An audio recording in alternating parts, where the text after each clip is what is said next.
অনেক দিন বক বক করি না, এজন্য কিছুক্ষণ বক বক করি। বক বকের প্রেক্ষাপট হলো 2-3টা ভিডিও। তো 1 নম্বরটা দেখাই।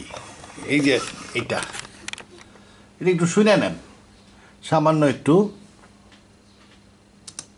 জেনারেল ওয়াকারুজ্জামানের অতি বিতর্কিত যে বক্তব্য, তার উপর একটা আলোচনা করেছি এবং সেখানে আমি এটা তুলে ধরেছি যে ওয়াকারের বক্তব্য পুরোটাই বাংলাদেশের স্বার্থের পরিপন্থী এবং তিনি সামরিক ইউনিফর্ম পরে বাংলাদেশের রাজনীতিতে নাক গলিয়েছেন। এবং এখন জেনারেল ওয়াকার সামরিক ইউনিফর্ম পরে বাংলাদেশের রাজনীতিতে নাক গলিয়েছেন। এখানে একটু জিনিস আছে বোঝার। মানুষ মনে করে যে সেনাবাহিনীর লোক যদি তাকে ডাকা হয়, সিনিয়র মনে করেন প্রধানমন্ত্রী ডাকলো, যা সাবধানে খাট করে স্যালুট দিবে, স্যালুট দিয়া প্রধানমন্ত্রী যা বলবে ইয়েস স্যার বলে চলে আসবে, তারপরে যা বলবে অক্ষরে অক্ষরে তাই পালন করবে, তার নিজস্ব কিছু করার নাই। এটা সবার ধারণা। হ্যাঁ, ধারণাটা ঠিক আছে, ধারণাটা ঠিক আছে। কার জন্য ঠিক আছে? সৈনিকের জন্য ঠিক আছে। সৈনিকদের চিন্তা করার কোনো অবকাশ নাই। জুনিয়র অফিসারদের জন্য ঠিক আছে, চিন্তা করার কোনো অবকাশ নাই। কারণ সেনাবাহিনীর যে আইন, আর্মি অ্যাক্ট, এরকম মোটা একটা বই আছে, এটা পার্লামেন্ট থেকে পাশ করা। ব্রিটিশ আমলে এটা পাশ করছিল, ওইটাই পাকিস্তান আবার একটু কারেকশন করে ব্রিটিশের জায়গায় পাকিস্তানের নাম লেগে ওটা পাকিস্তানে পাশ হয়েছে, ওটাই বাংলাদেশে পাশ হয়েছে। Manual of Bangladesh military law, এরকম মোটা একটা বই। ওর মধ্যে আর্মি অ্যাক্ট আছে। আর্মি অ্যাক্টে লেখা আছে good order and bad order. Good order পালন করতে হবে, ব্যাড অর্ডার পালন করা যাবে না, এটা আইনে লেখা আছে। An act to the prejudice of good order and military discipline. যদি গুড অর্ডার এবং মিলিটারি ডিসিপ্লিনের এগেনস্টে কোনো অ্যাক্ট সে করে, তাইলে সে পানিশেবল অফেন্সে চলে গেল। তাহলে গুড অর্ডার আর ব্যাড অর্ডার এটা কনসিডার করতে হয়। এখন কথা হইল, একজন সৈনিকের আর ওই স্কোপটা নাই। গুড অর্ডার ব্যাড অর্ডার চিন্তা করলে ওর চাকরি থাকবে না। ওকে যে অর্ডার দেওয়া হয় সে ওইটা চোখ কান বন্ধ করে করতে থাকে, এবং এক সময় প্রশিক্ষণপ্রাপ্ত সৈনিক আস্তে আস্তে বুঝতে পারে তার থিঙ্কিং হেডকোয়ার্টার এটা বন্ধ করে দিয়ে সে অর্ডার ফলো করতে থাকে। তদ্রূপ জুনিয়র অফিসাররাও অনেক ক্ষেত্রেই তার নিজস্ব চিন্তাভাবনাকে দমন করে রাখতে হয়, দমন করে রাখা শিখে সে আস্তে আস্তে। আচ্ছা, জুনিয়র অফিসার বলতে বোঝাচ্ছে ধরেন আপ টু লেফটেন্যান্ট কর্নেল, এরপরেও colonel general, brigadier general, major general, এরাও অনেক সময়ই গুড অর্ডার ব্যাড অর্ডার চিন্তা করতে পারে না। কিন্তু এইটা কিন্তু বাহিনীর প্রধানের ক্ষেত্রে প্রযোজ্য না। সে গুড অর্ডার ব্যাড অর্ডার চিন্তা করতে পারে এবং চিন্তা করতে হয় তাকে good order and bad order চিন্তা করতে হয়। এই যে তাজ হাসমি সাহেব সেদিন বলতেছিলেন যে সে সৈনিক, ইউনিফর্ম পরা সৈনিক, যা বলা হবে তাই করবে। তা মনে করেন শেখ হাসিনা যখন ছিল, ওই সময় সরকার তাকে বলল যাও মিছিল আসতেছে, গুলি করে সব মেরে ফেলাই দাও। ওয়াকার স্যালুট দিয়ে বললো ইয়েস স্যার বলে চলে আসলো ওয়াকার সাহেব, আইসা গুলি করা শুরু করলো, ট্যাঙ্ক চালাই দিল জনগণের উপর দিয়ে। সেই ইয়েস স্যার কই আইসে। তা এখন এটা তো তার করা উচিত ছিল, তাইলে সে করে নাই কেন? সে ওইখানে 3 তারিখে ওইটা বুঝতে পারছে যে এটা জনগণের বিরুদ্ধে, বাংলাদেশের স্বার্থের বিরুদ্ধে যাইতেছে, ব্যাড অর্ডার। সে ব্যাড অর্ডার ফলো করতে বাধ্য না, বা ব্যাড অর্ডার ফলো করবে না, করলে পরে ধরা খাবে। Good order and bad order, আমি মনে করেন একটা লেফটেন্যান্ট কর্নেল ছিলাম, ব্রিগেডিয়ার সাহেব যা বলে তাই আমি করি। আমি কখনো চিন্তা করতে পারার ক্ষমতা নাই আমি ওই গুড অর্ডার ব্যাড অর্ডার চিন্তা করব। কিন্তু সেনাবাহিনী প্রধানের তো তার উপরে তো আর কেউ নাই, সে পুরাপুরিভাবেই এটা চিন্তা করতে পারে এবং চিন্তা করতে হয় তাকে যে কোন অর্ডারটা গুড অর্ডার, কোথায় যায় এটা ব্যাড অর্ডার হয়ে গেল। তা 3 তারিখে ওয়াকার সাহেব দেখছে যে আমাকে যে বলতেছে পোলাপানের উপরে গুলি করো, এইটা ব্যাড অর্ডার, আমি এটা করবো না, সে স্ট্যান্ড নিছে। তো ওইখানেই সেনাবাহিনী প্রধানের সাথে আর আন্ডার কমান্ড বাকি তার নিচে যত সৈনিক আছে যারা গুড অর্ডার ব্যাড অর্ডার চিন্তা করতে পারে না, তাদের সাথে পার্থক্য। এই পার্থক্যটা একটা খুব বড় পার্থক্য। আপনি ওয়াকার সাহেবরে যা বলবেন সে তাই করবে তা না। উনি বললেন যে এই রকম কাজ, ওয়াকার সাহেব আসলে কয়েকদিন আগে একটা ভাষণ দিছে, রাওয়াতে যায়। ভাষণ দেওয়ার সময় কইছে যে আর্মি অফিসারদের মধ্যে কোনো অপরাধী নাই, কোনো আর্মি অফিসার বিডিআর হত্যাকাণ্ডের সময় কোনো আর্মি অফিসার মারে নাই, মারছে বিডিআরের সৈনিক এবং বাইরের ষড়যন্ত্রকারীরা, ওই যে তাপস গ্রুপ কিংবা বিদেশি হস্তক্ষেপও থাকতে পারে, আর্মি অফিসার জড়িত না। সে মানে কি, এই যে কমিশন বসছে, এই কমিশনের তদন্তে হয়তো 2-1 আর্মি অফিসারেরও দোষ ধরে ফেললো এবং আর্মি অফিসারের সাজা লাগাই দিল। এটাও ওয়াকার সাহেব চায় নাই। এই জন্য উনি বলছে যে আর্মি অফিসারের সাথে জড়িত না। এখন একজন সার্ভিং মিলিটারি জেনারেল যদি বলে, সেনাবাহিনী প্রধান যদি বলে আর্মি অফিসার এখানে দোষী না, কমিশনের জন্য একটু লেখা কঠিন হয়ে যায় যে অমুক অফিসার এই দোষটা করছে, কারণ দোষী না তো ঘটনা করে দেওয়া হয়েছে দোষী না।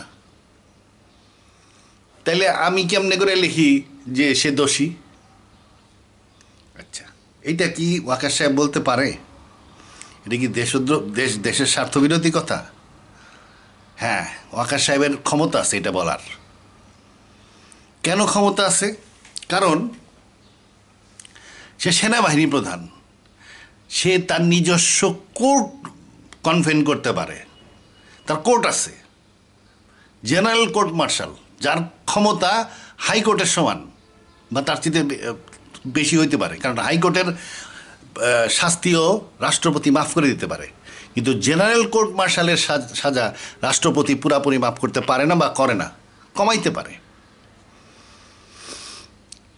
সে জেনারেল কোর্ট মার্শাল অর্ডার করতে পারে, যে কোর্ট মার্শালের ক্ষমতা মৃত্যুদণ্ড, ফায়ারিং স্কোয়াডের মৃত্যুদণ্ড, একজন না, সেই কোর্ট ইচ্ছা করলে 100 জন বা 1000 জনের একসাথে মৃত্যুদণ্ড দিয়ে দিতে পারে, তাদের সবাইকে নিয়ে ফায়ারিং স্কোয়াডে গুলি করে মেরে ফেলানো হবে। তাই এইরকম কোর্ট কনভেন করার পাওয়ার সেনাবাহিনী প্রধানের আছে। কিংবা FGCM করতে পারে, field general court martial. General court martial আর ফিল্ড জেনারেল কোর্ট মার্শাল একই, দুইটাতেই 5 জন থাকে বিচারক, একজন সিনিয়র মোস্ট আর 4 জন সহকারী, ওই জুরির মতন কাজ করে তারা। উভয় পক্ষ বাদীও থাকে, ফরিয়াদিও থাকে, উকিলও নিয়োগ হয়, পুরা কোর্টের মতো নয়। বসে অফিসাররা, তারপরে অপরাধী এসে তাদের সামারি অফ এভিডেন্স রেকর্ড করা হয়, জেরাও হয়, তারপরে কোর্ট সাজা ডিক্লেয়ার করে এবং সেই কোর্টের ক্ষমতা মৃত্যুদণ্ড। ফিল্ড জেনারেল কোর্ট মার্শাল কনভেন করতে পারে সেটার ক্ষমতাও মৃত্যুদণ্ড। একজন ব্রিগেডিয়ার সাহেব, ব্রিগেড কমান্ডার, GCM জেনারেল, এই SCM কনভেন করতে পারে, ক্ষমতা 5 বছরের কারাদণ্ড। একজন লেফটেন্যান্ট কর্নেল জাস্ট খালি হাত উঠে শপথ করে সে নিজে কোর্ট হয়ে যেতে পারে, যার ক্ষমতা 1 বছরের কারাদণ্ড, আর কোনো সাক্ষী সাবুত ছাড়াই 28 দিন দিয়ে দিতে পারে। এটা আর্মির খুব শক্ত ল আছে এবং রাষ্ট্রীয় আইন অনুযায়ী এই কোর্টগুলো আছে। যেহেতু সেনাবাহিনী প্রধানের নিজস্ব কোর্ট আছে এবং সেহেতু সে বলতে পারে যে আমার অফিসার অপরাধ করে নাই, সে তো কোর্ট কনভেন করতে পারে, সে তার ইনভেস্টিগেশন করছে, সে হয়তো কোর্ট অফ ইনকোয়ারি কনভেন না করলেও সে হয়তো ইন্টারভিউ নিয়ে ইনভেস্টিগেশন হয়ে গেছে, সে না কনভিন্স না যে তার সাজা হোক। কিংবা কমিশন বলল যে এর সাজা হওয়া উচিত, কঠোর সাজা হওয়া উচিত, ওরা তো সাজেস্ট করে কঠোর শাস্তি, দৃষ্টান্তমূলক শাস্তি মানে মৃত্যুদণ্ড কিংবা বলে কঠোর শাস্তি মানে অনেক বছরের জেল, লঘু শাস্তি মানে কিছু শাস্তি, এরকম একটা বিভিন্ন পর্যায়ের সাজা কমিশন হয়তো সাজেস্ট করে। ফাইনাল ভার্ডিক্ট দেয় হলো বিচারক, কোর্টের বিচারক। তো এরকম সাজেস্ট করতে পারে। যদি সাজেস্টও করে, সাজেস্ট করার মুহূর্তে ওই আর্মি অফিসারকে সেনাবাহিনী প্রধান নিয়ে যেতে পারে, নিয়ে সে নিজের কোর্টে বিচার করতে পারে। সে বলে দিল FGCMA বিচার হবে, FGCMA বিচার করে বললো যে খালাস, আপনি কী করবেন? কিছুই করার নাই। FGCMA পরে আর কোনো বিচার চলে না, এটা হায়ার কোর্টেও যাওয়া সম্ভব না, আপনি সুপ্রিম কোর্টে যাইতে পারবেন না, এটা নিয়ে, এটা আইনে নাই, আপনি সুপ্রিম কোর্টে যাইতে পারবেন না, বিচার ওখানে ফাইনাল হয়ে যাবে। তাহলে যেহেতু তার কোর্ট কনভিন করার ক্ষমতা আছে এবং সেই ক্ষমতা মৃত্যুদণ্ড পর্যন্ত হইতে পারে, 14 বছরের জেল হইতে পারে, তাইলে সে এটাও বলতে পারে যে এই আমার অফিসার কোনো অপরাধ করে নাই। যদি বলে আপনি তার সাথে ফাইট করে পারবেন না, তো আইনত সে ওই অফিসারে উইথড্র করে নিয়ে যেতে পারে। আমরা অনেক কিছুই জানি না কিংবা অ্যানালাইসিস করি না। অনেকে বলে যে মার্শাল ল, এটা আর 3 নাম্বার আলোচনা। অনেকে বলে মার্শাল ল বলে কোনো ল নাই, মার্শাল ল বলে ল নাই, এটা ঠিক কথা না। মার্শাল ল আছে। বাংলাদেশের আর্মি অ্যাক্ট, ওটা তো সরকারি আইন। Manual of Bangladesh military law একটা আইনের বই আছে আর্মিতে, ওটা সরকারি আইন, পার্লামেন্ট থেকে পাশ করা আইন। এখানে আর্মি অ্যাক্টের মধ্যে কত যেন, আর্মি অ্যাক্ট 1 না 2 না কত যেন, কি নাম্বারটা মনে নাই। আর্মি অ্যাক্টে উল্লেখ করা আছে যে কারা কারা এই আইনের অধীনে পড়বে। তো ওইখানে বলা আছে যারা নাকি রিক্রুট হয়েছে, সোলজার, অফিসার কিংবা যে সমস্ত বেসামরিক কর্মচারী আর্মিতে চাকরি করে, আর্মিতে অনেক বেসামরিক কর্মচারী চাকরি করে, এরা এই আইনের আওতায় পড়বে। এবং লাস্টে একটা লাইন লেখা আছে, এবং প্রেসিডেন্ট, রাষ্ট্রপতি যাকে এই আইনের আওতায় আনবেন সেও পড়বে।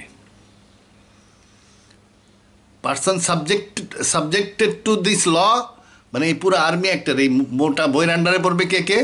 আর্মির লোক পড়বে, এটা বলে দেওয়া হলো। আর্মির সাথে যারা চাকরি করবে তারা পড়বে, সিভিলিয়ান হলেও পড়বে, এটা বলে দেওয়া হলো। আর আরেকটা লাস্টে একটা কথা লেখা আছে যে রাষ্ট্রপতি যদি কাউকে এই আইনের আওতাধীন করেন তাইলে সেও এই আইনের আওতায় পড়বে। বাংলাদেশের রাষ্ট্রপতি যদি বলে, অধ্যাদেশ জারি করে দেয় যে আজ থেকে সারা বাংলাদেশের সমস্ত লোক আর্মি অ্যাক্টের আওতায় আমি নিয়ে আসলাম, ওইটাই মার্শাল ল জারি হয়ে গেল। রাষ্ট্রপতি যদি বলে যে ওই আর্মি অ্যাক্টের আন্ডারে নিয়ে আসলাম সমস্ত জাতি, রাষ্ট্রপতি 1 জনের পারে না 14 জনের পারে, এটা তো ওই আইনে লেখা নাই। রাষ্ট্রপতি যাকে বলবে সেই লোকটা ওই আইনের আওতায় পড়বে, আর্মি অ্যাক্টের আন্ডারে পড়বে। রাষ্ট্রপতি পরে পুরা বাংলাদেশের সমস্ত জনগণ আর্মি অ্যাক্টের আন্ডারে ফেলে দিলাম, তাহলে ওইটাই মার্শাল ল জারি হয়ে গেল। দেখবেন যে ডিস্ট্রিক্টে field general court martial, military court লেগে গেছে, যে মার্শাল ল সময় যেরকম হয়। Field general court martial, FGCM, GCM, DCM এগুলো বিভিন্ন জায়গায় শহরে স্থাপন করা হয়। বিচার হলে 1 দিনের মধ্যে বিচার শেষ। নিয়ে আইসা এই সাক্ষী 3 সাক্ষীর শুনলো, অমুকের শুনলো, চিল্লাচিল্লি করলো, 6 বছরের কারাদণ্ড, বাস শেষ। আপনি আর কোনো করতে পারবেন না, ওটা হায়ার কোর্টে আপিল হবে না, 6 বছরের কারাদণ্ড হয়ে গেল আর কি। আচ্ছা, তবে আপিল করা যায় না, রাষ্ট্রপতি ইচ্ছা করলে যে কিছুই করতে পারে। তো যাই হোক, উনি সার্বভৌম ক্ষমতার অধিকারী। তো মার্শাল ল বলেও একটা জিনিস আছে, ওই আর্মি অ্যাক্টের মধ্যে অ্যানালিসিস করলেই পাওয়া যাবে। People subjected to this act. আপনি যখনই মিলিটারি অ্যাক্টের আন্ডারে পড়ে গেলেন তখনই আপনি মার্শাল ল আন্ডারে পড়ে গেলেন। তো এরকম আমাদের দেশের মানুষ অনেক কিছুই ঠিক মতন খেয়াল করে না। উনি বলতেছেন কোনো গণতান্ত্রিক দেশে এই কাজ করলে জেনারেল সাহেবের চাকরি চলে যেত। কোন গণতান্ত্রিক দেশ আছে যেখানে আর্মির ইন্টারফারেন্স নাই? হ্যাঁ, খুব উন্নত ধরনের গণতান্ত্রিক দেশ যেগুলো, যেমন ধরেন ইংল্যান্ড, ফ্রান্স, এইখানে এরকম অবস্থা, তারা গণতন্ত্রের এত উচ্চ পর্যায়ে চলে গেছে গণতন্ত্রের প্র্যাকটিসটা যে তাদের দেশে আর্মি কখনো ইন্টারফারেন্স করে না বা করা লাগেও না। থার্ড ওয়ার্ল্ড কান্ট্রিতে আর্মির ইন্টারফারেন্স সবসময় আছে, সোশ্যালিস্ট কান্ট্রিতে আছে। যেমন যে রাশিয়া, সোভিয়েত রাশিয়া ছিল, ওই সবসময় কেজিবি জনগণের পিছনে লেগে থাকতো। কেজিবি মানে হইলো রাশিয়ার ডিজিএফআই আর কি। কেজিবিতে কারা ছিল? আর্মি অফিসাররা ছিল। পুটিন লেফটেন্যান্ট কর্নেল ছিল কেজিবির, এখন প্রেসিডেন্ট। তা এখন তাছাড়াও দেখবেন যে ওই ক্ষমতার মধ্যে আর্মির লোক আছে ওই সোশ্যালিস্ট কান্ট্রিতে, রাশিয়াতে। চীনে কী হয়েছে? তিয়েনআনমেন স্কোয়ারে যে গণতান্ত্রিক আন্দোলন হলো, এটাকে ধ্বংস করছে কি? আর্মি। এবং আপনি খোঁজ নিয়ে দেখবেন যে ওর পুরা দেশ বাস্তবের পয়েন্টই ছিল যে বন্দুকের ক্ষমতার থেকে রাজনৈতিক ক্ষমতা আসে।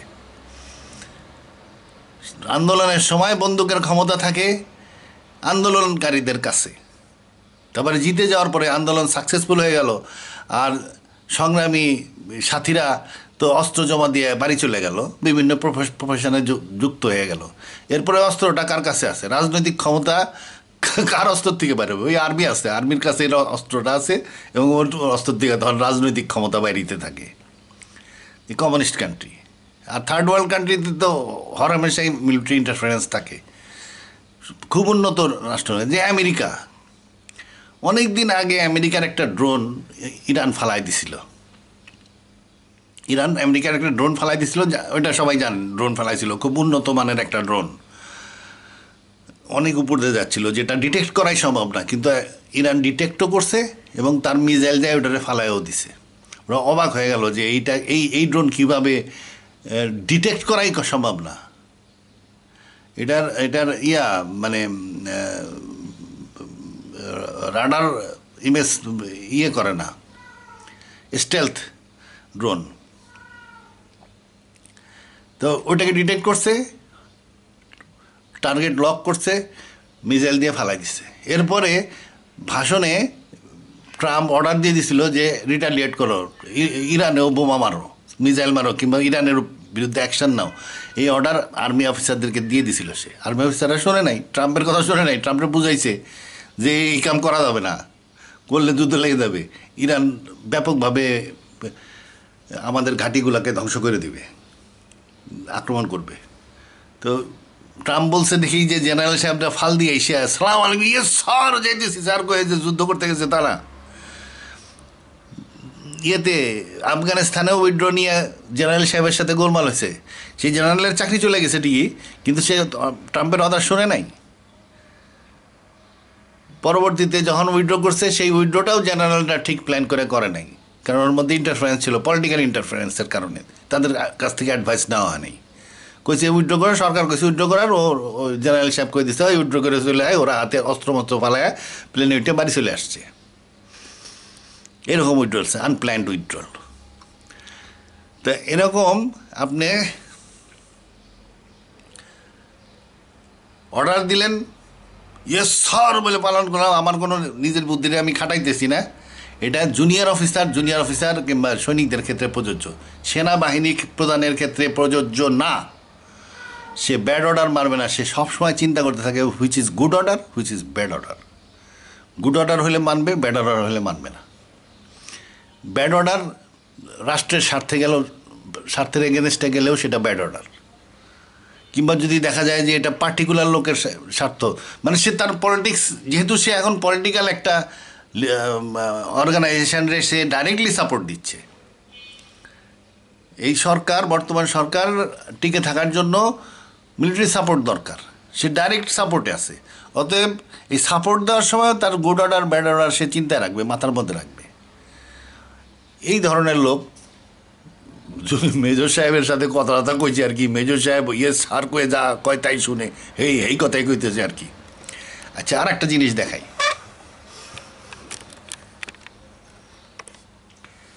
এই যে এইটা দেখেন, এইটা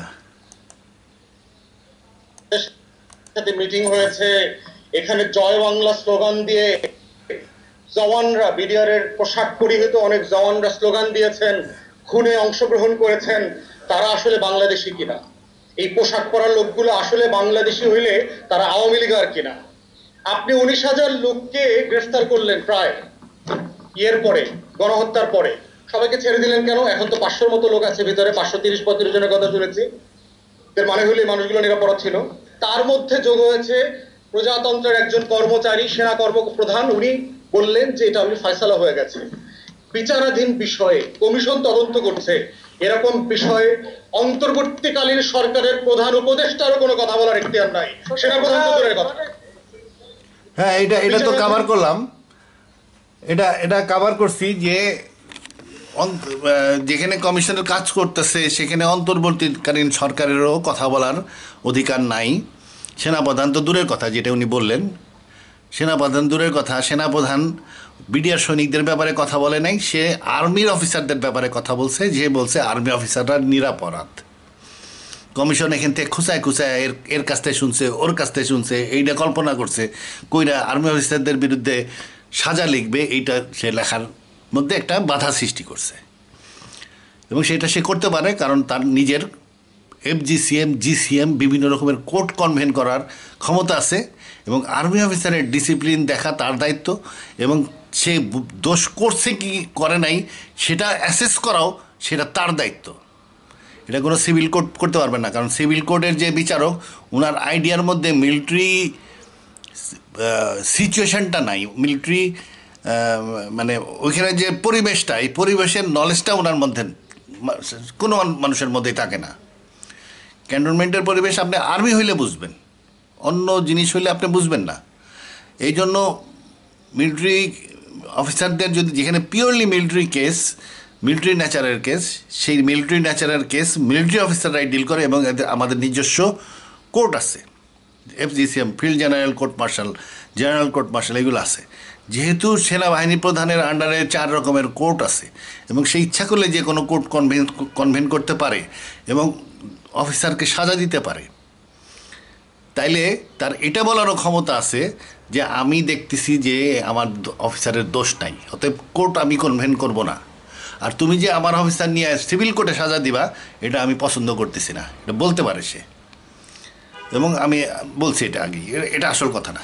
উনি যেটা করতেছেন, উনি ভালো কাজ করতেছেন একটা, উনি বিডিআর, উনি মূলত এখানে যাই বলুক না কেন, আসল কথা উনি যেটা বলছেন এখানে, সেটা হলো ওনার বিডিআরদের অনেক নিরাপরাধ বিডিআর সাজা পেয়ে গেছে, এইটাই ওনার মূল ফোকাস। আমি তার পুরা বক্তৃতা শুনে বুঝছি যে তার মূল ফোকাস হলো পুরা বিডিআর সাজা পেয়ে গেছে।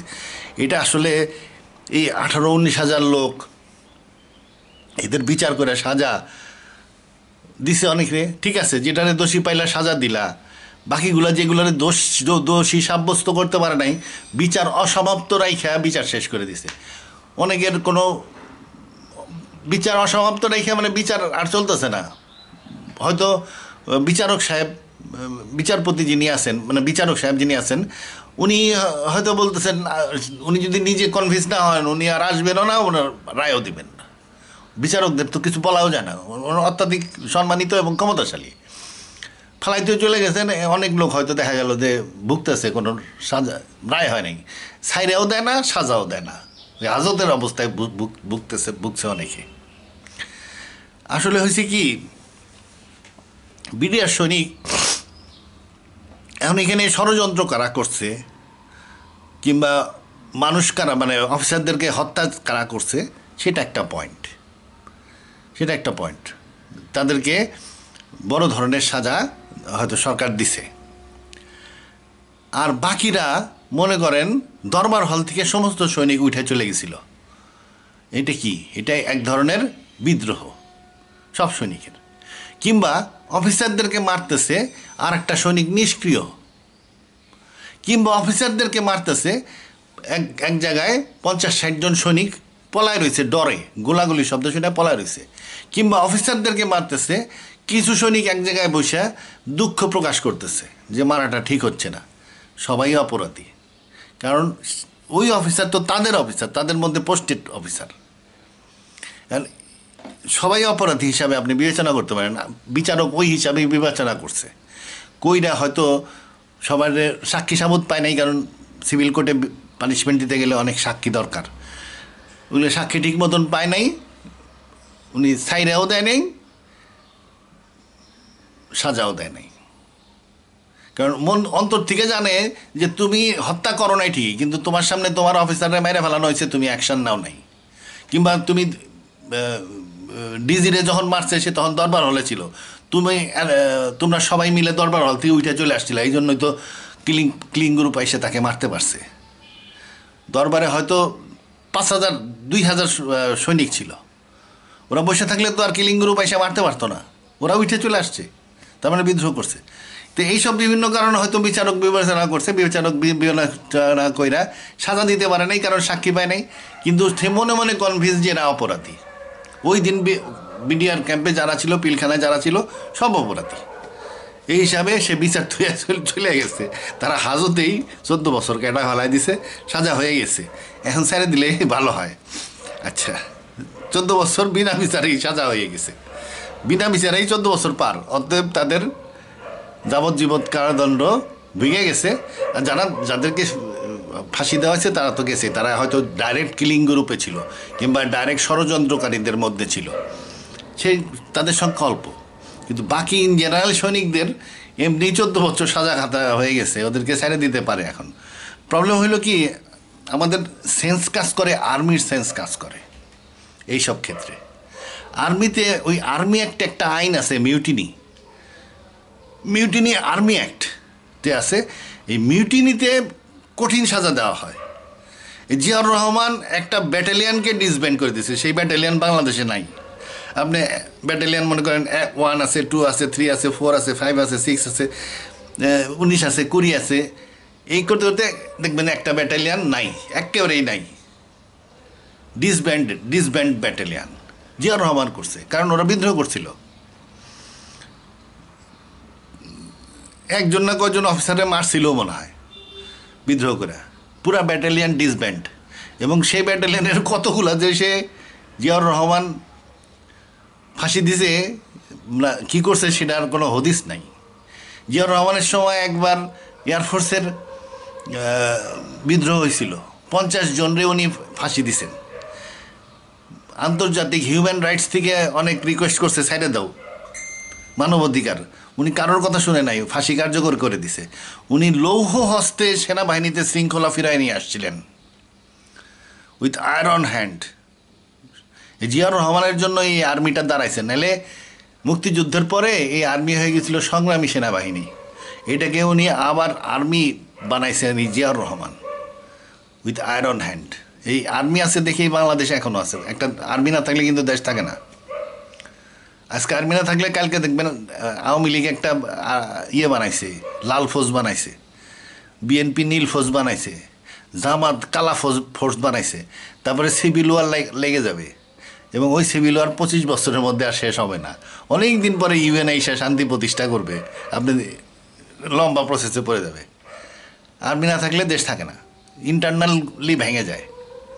তো যাই হোক, এই জিয়াউর রহমান এই আর্মিকে তৈরি করতে গেছেন। উনি লাস্ট ফাইট দিয়েছেন চিটাগাঙে, উনি একাই গেছিলেন চিটাগাঙে, কিন্তু ওই সময় তাকে মারার জন্য ওই বিরোধী পার্টি, সংগ্রামী পার্টি ভাইসে উঠল। তখন জিয়াউর রহমানের সাধারণ সৈনিকদের মধ্যে অনেক সাপোর্টার, সাধারণ সৈনিকরা ধৈরা ওই ভাইসে উঠছে যে বিদ্রোহী পার্টি, ওদেরকে ওই রাস্তাঘাটে মেরে ফেলাই দিছে। কিছু ভাইসা ছিল, ওদেরকে জিয়াউর রহমান এর সাথে আইনে মারছে। ওইটা ছিল তার লাস্ট ফাইট। তা উনি আর্মিকে ডিসিপ্লিন করে হয়ে গেছে, এই আর্মি জিয়াউর রহমানের অবদান। তা যাই হোক, মিউটিনির একটা আইন আছে, এই মিউটিনির আইনে খুব কঠোর সাজা দেওয়া হয় দ্রুত বেগে। যে কোনো মিলিটারি এলিমেন্ট, যে কোনো অফিসার থাকলেই ওটার উপরে অ্যাকশান করতে পারে, সাথে সাথে বলা আছে যে শোনার সাথে সাথে অ্যাকশান করতে হবে মিউটিনির এগেনস্টে। যুদ্ধে চলে যাওয়া যায় কোনো পারমিশন ছাড়া, অর্ডার ছাড়া। জিয়াউর রহমান ওই মিউটিনির ক্লজ দিয়ে, আইন দিয়ে ওই ব্যাটালিয়ানকে ডিসব্যান্ড করে দিচ্ছে। ওই ব্যাটালিয়ান এখনও রেস করা হয়নি, কোনো দিন হবেও না, ওই ব্যাটালিয়ান নাই। 1-2 করতে করতে আপনি 50-60 পর্যন্ত যাবেন, সব আছে, একটা ব্যাটালিয়ান দেখবেন নাই। ওটা জিয়াউর রহমান ডিসব্যান্ড করে দিয়েছে মিউটিনির কারণে। তা এই মিউটিনি কিন্তু আর্মি অ্যাক্ট, সেনাবাহিনীর উপরে প্রযোজ্য, বিডিআরের উপরে প্রযোজ্য না। কারণ বিডিআর তো আর্মি অ্যাক্টের অধীনে না, বিডিআর হইল পুলিশ আইনের উপরে চলে, পুলিশ ল। বিডিআর হোম মিনিস্ট্রির আন্ডারে, এটার আইন পুলিশের আইন। আচ্ছা, আইন পুলিশের আইন, ওখানে মিউটিনির আইনই নাই, সিভিল কোর্টে মিউটিনি বলে কিছু নাই। আপনি একটা ব্যাংকের কর্মচারীরা হরতাল করলো, আপনি বলতে পারবেন না যে ওরা মিউটিনি করছে। ম্যানেজার সাহেবরে ধরে আটকায় রাখলো, ব্যাংকের কর্মচারী হরতাল করে ম্যানেজার সাহেবরে আটকা রাখলো যে বেতন না বাড়াইলে ম্যানেজারে বাড়ি যেতে দিব না, তালা মারা থাকবে। কারণ এই যে ম্যানেজার সাহেবরে আটকায় রাখছে, এটাকে আপনি মিউটিনি বলতে পারবেন না, কারণ সিভিলে মিউটিনি আইন নাই, মিউটিনি অপরাধ হিসাবে গণ্য না, এটা সংগ্রাম আন্দোলন হিসাবে গণ্য। ইউনিভার্সিটির ছেলেরা ভাইস চ্যান্সেলরে আটকায় লাগলো, ইউনিভার্সিটিতে বাইরে যাবে দেয় না, এটা বলতে পারবেন না যে ছাত্ররা মিউটিনি করছে, বলতে হবে ছাত্ররা সংগ্রাম করতেছে কোনো দাবি আদায়ের জন্য। সেরকম বিডিআরের ক্ষেত্রে ওই মিউটিনির আইন নাই। এখন একটা হলো মিউটিনির আইন নাই, আবার 2 নম্বরে সে দেখতে একেবারে আর্মির মতন কি, ও আর্মির মতনই একেবারে পুরা একটা ইনফেন্ট্রি ব্যাটালিয়ন আর ওই বিডিআর ব্যাটালিয়নের মধ্যে কোনো পার্থক্য নাই, পুরা ফাইটার, একই রকম ফাইটার। তা এখন তার অপরাধ ওই মিউটিনি আইন দিয়ে মিউটিনি আইন প্রয়োগ করতে ইচ্ছা করে, এবং সবার মাথার মধ্যে ওই আইনটাই চলে আসছে যে এরকম বিদ্রোহ করলে সামরিক বাহিনীতে ভয়ঙ্কর অ্যাকশন নেওয়া হয়। সেইভাবেই চিন্তা করতে থাকে, তাহলে বিডিআরের উপরেও ভয়ঙ্কর অ্যাকশন নিতে হবে। কিন্তু ভাই, এটা তো আর্মি করলে মিউটিনির সাজা পাবে, বিডিআর তো পাবে না, বিডিআর তো বেসরকারি সিভিল আইন সে সাজা হবে। তো যাই হোক, ওই কাহারে আইনা বহুত দিয়ে করে অনেকরে সাজা দেওয়া হয়েছে। কিছু লোকরে সাজা দেওয়ার মতন সাক্ষী সাহস দেয়, তাদেরকে বিনা বিচারে 14 বছর লাগায় রাখছে। ওনার দাবি মনে হয় গ্রহণযোগ্য, যেগুলো এখনও বিচার শেষ হয় নাই, তাদেরকে সাইডে দিয়ে বলা উচিত যে শেষ। এখন বাইরের কোনো ষড়যন্ত্র আছে কিনা ওটা কমিশন দেখবে, এবং রাজনৈতিক কোনো বাইরের ষড়যন্ত্র, মানে ওই বাইরের ষড়যন্ত্র, পলিটিক্যাল ষড়যন্ত্র কিংবা বৈদেশিক হস্তক্ষেপ আছে কিনা ওটা কমিশন বাইর করবে। এখন সেনা প্রধান বলে দিল যে আর্মি অফিসাররা নির্দোষ। তো এখন নির্দোষ বলে উনি দাঁড়ায় গেলে ওনার কথার ভ্যালু দিতে হবে, ওনার কথা ভ্যালু দিতে হবে। আপনি বললে হবে না যে সেনাবাহিনী প্রধান স্যালুট দিয়ে চলে গেলাম আর যা বললাম তা করলাম, ওটা না। সে গুড অর্ডার ব্যাড অর্ডার চিন্তা করার পূর্ণ অধিকার রাখে। জুনিয়র অফিসাররা রাখে না, সৈনিক রাখে না গুড অর্ডার, কিন্তু সেনাবাহিনী প্রধানের ওটা চিন্তা করতে হয়। সে যদি চিন্তা না করে তাহলে কালকে ধরা খায় যাবে। 3 আগস্ট যদি সে গুলি চালাইতো তাহলে সে ব্যাড অর্ডার ফলো করতো এবং একসময় ধরা খাইতো, কিন্তু সেটা সে করে নাই। সে গুড অর্ডার চিন্তা করছে যে না, এই যে আমাকে ছাত্রদের উপরে গুলি করতে বলতেছে, it's a very bad order, সাথে সাথে ঘুরে খারাইছে। এটা আইনত সে করছে, বেআইনিভাবে করে নাই। আইনত সে ব্যাড অর্ডার ফলো করার কথা না। আচ্ছা, যাই হোক, আর একটা জিনিস দেখাই। মিয়ানমারে দেখেন, এই যে দেখেন, এই যে ইউরোপিয়ান ইউনিয়নের উনি চলে আসছে ইয়েতে, কি কর নাম, রোহিঙ্গাদেরকে এখন ওনারা চাইল দিবে। এই যে এতদিন আমেরিকা খাওয়াইছে। Bangladesh has responded to the large influx of Rohingya refugees with remarkable generosity. And the EU has been right by your side, supporting the response since 2017. Yesterday, I visited Kutu. আচ্ছা, এখন ইউ সাহায্য দিচ্ছিল, কিন্তু এখন ওনারা যে আসছেন ওনারা বড় রকমের সাহায্য দিচ্ছেন। মানে হয়েছে কি, আগে আমেরিকা দিত, তো ট্রাম্প তো এখন ব্যবসা ছাড়া কিছু বোঝে না, সব জায়গায় ট্যারিফ লাগাই দিচ্ছে। তো তারপরে ইউক্রেনেও অনেক দিন আগে আমি কয়েকটা ইউক্রেনের উপরে ভিডিও করছিলাম, তো ওখানে আমি লিখছিলাম, ওই ভিডিওর মধ্যে আমি বলছিলাম যে 3য় মহাযুদ্ধের পদধ্বনি এখন আবার ওইটা জায়গায় উঠতেছে, এখান থেকে এই 3য় মহাযুদ্ধ শুরু হইতে পারে। তখন আমি ওইটা 3য় মহাযুদ্ধের শুরু বলে একটা ভিডিও করছিলাম, ইউক্রেন যখন প্রথম আক্রমণ হয়েছিল প্রায় 2 বছর আগে। অনেকগুলো ভিডিও করছিলাম। পরে আবার এই যে গাজার যুদ্ধ শুরু হয়ে গেল, বুঝলে টুলে গেলাম ইউক্রেনের কথা। এখন আবার ইউক্রেন শুরু হয়েছে, এবং ইউক্রেনের যুদ্ধটা ট্রাম্প সেদিন বলতেছে যে জেলেনস্কিকে যে তুমি you are playing with the third world war. ট্রাম্পও চিন্তা করতেছে এখান থেকে থার্ড ওয়ার্ল্ড ওয়ার শুরু হয়ে যেতে পারে। তো যাই হোক, এই ইউক্রেনের কাহিনী নিয়ে এখন আমেরিকা আস্তে আস্তে সরে যাচ্ছে, এখন ইউরোপিয়ান ইউনিয়ন দাঁড়াচ্ছে। এই যে ইউরোপিয়ান, এখন আগে আমেরিকা সব জায়গায় রিফিউজিদেরকে খাওয়াইতো, বাংলাদেশের রোহিঙ্গাদেরকে আমেরিকা খাওয়াইতো, এখন মনে হয় খাওয়াবে না আর, এখন ইউ খাওয়াইতে চলে আসছে। আসলে কি রোহিঙ্গাদেরকে লালন পালন করলে হয় কি, এই রিফিউজিদেরকে সুপার পাওয়ার সবসময় রিফিউজি পালে। লেবাননের, ইসরায়েলের, প্যালেস্টাইনদেরকে বিভিন্ন জায়গায় বিরাট পরিমাণের অর্থ সাহায্য দেয়। বিভিন্ন জায়গায় রিফিউজি হইলেই সে যায় ওখানে রিফিউজিদেরকে ক্যাম্প ট্যাম্প করে দিবে, ওখানে রিফিউজিদেরকে খাওয়াইতে থাকে। সুপার পাওয়ার করে এটা। কেন করে? ওই রিফিউজিদেরকে খাওয়াইলেই ওই ঘটনার সাথে ইন্টারফেয়ার করার স্কোপ তৈরি হয়। আমি রিফিউজি খাওয়াইতেছি, আমি এখন এই ঘটনায় এখন মাতব্বরি করুম। এই যে আমেরিকা রোহিঙ্গাদেরকে খাওয়াইতো, খাওয়ানোর পরে এগুলো এই পুরো ঘটনার মধ্যেই সে একটা প্লেয়ার হয়ে গেল। এই প্লেয়ার হয়ে তার নিজের ইচ্ছা মতন সে ঘটনাকে ম্যানিপুলেট করার চেষ্টা করবে।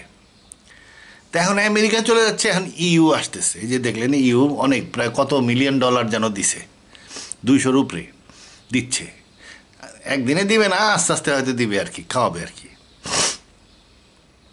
ইউ কেন আসতেছে? তার মানে ইউ একটা এখন আমেরিকার জায়গায়, আমেরিকার মতন ইউ একটা পাওয়ার হয়ে উঠে আসতেছে। এবং ইউ পাওয়ার হয়ে উঠে আসলে এর সাথে রাশিয়ার সাথে একটা টাই হয়ে যেতে পারে, যোগাযোগ হয়ে যেতে পারে।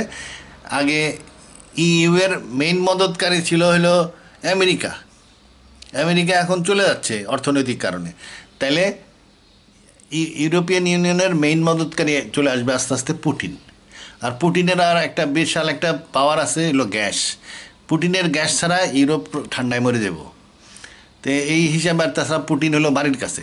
তো আলটিমেটলি পুটিন আর ইউ একত্রিত হয়ে যেতে পারে, ইউরোপিয়ান ইউনিয়ন, এবং এই ফোর্সটাই থার্ড ওয়ার্ল্ড ওয়ারের সূত্রপাত করবে। এখানে বাইবেলের একটা আয়াত আছে, সেই আয়াতটা দেখানোর জন্য এই ভিডিওটা এই কথাগুলো বলতেছি। এই আয়াতে বলা হয়েছে যে ইউ আমেরিকাকে ধ্বংস করবে, হারাই দিবে আর কি যুদ্ধে। বাইবেলে প্রস্টিটিউট বলতে বোঝায় খারাপ চার্চ, মানে রিলিজিয়াস সিস্টেম, খারাপ রিলিজিয়াস সিস্টেম। আর ওমেন বলতে বোঝায় ভালো রিলিজিয়াস সিস্টেম। যেমন ভ্যাটিকানকে ওমেন বলা হয়েছে, আবার প্রস্টিটিউট বলা হয়েছে, তার মানে ইভাঞ্জেলিস্ট বা প্রোটেস্ট্যান্ট। এবং এটা নর্মালি আমেরিকাকে, এই প্রস্টিটিউট বলতে আরও যে অনেক আয়াত আসছে এবং বর্ণনা আছে, তাতে বোঝা যায় যে প্রস্টিটিউট বলতে আমেরিকান রিলিজিয়াস সিস্টেমকে বলা হয়েছে। প্রস্টিটিউট তাহলে আমেরিকা, আর ওমেন হইল ভ্যাটিকান। ভ্যাটিকান মানে ইউরোপিয়ান ইউনিয়ন। এর সম্বন্ধে একটা ভবিষ্যৎবাণী আছে, এই ভবিষ্যৎবাণীটা দেখানোর জন্যই আমি এই ভিডিওটা করছি। ভবিষ্যৎবাণীটা দেখাই, এই যে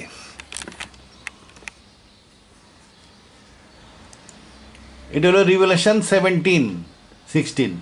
এনে কি লিখছে?